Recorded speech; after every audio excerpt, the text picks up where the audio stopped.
This is Tom. This is day 93 of 100 Days of Making Minis.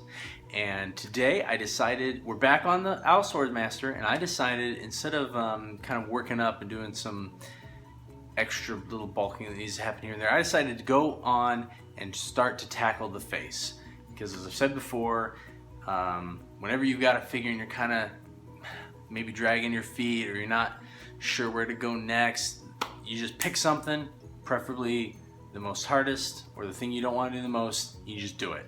And once that's done, it just makes everything else that much easier.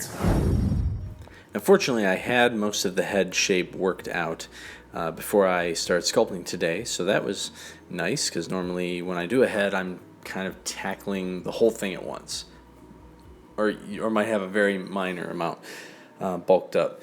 So all I had to do here is I started by smoothing it out. There was a couple rough spots and everything, and I started to put in the eyes.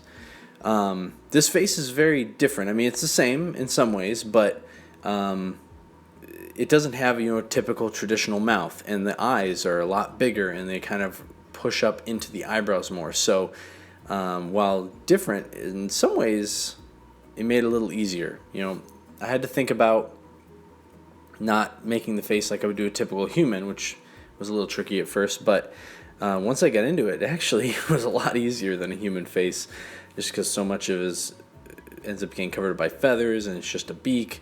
So got the eye sockets on there, pushed in the beak, and started trimming it to shape.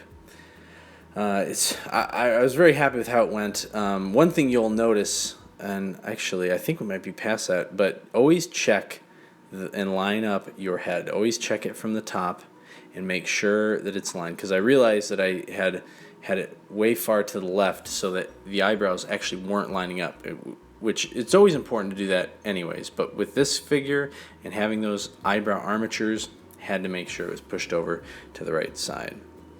So I just got in the main features. I'm going to go back on this later and add in the feathers and all the extra details, but it made a big difference to me to kind of get in the eyes and the beak and know that it was just ready to move on to the next part. That's it for today. I'll see you tomorrow.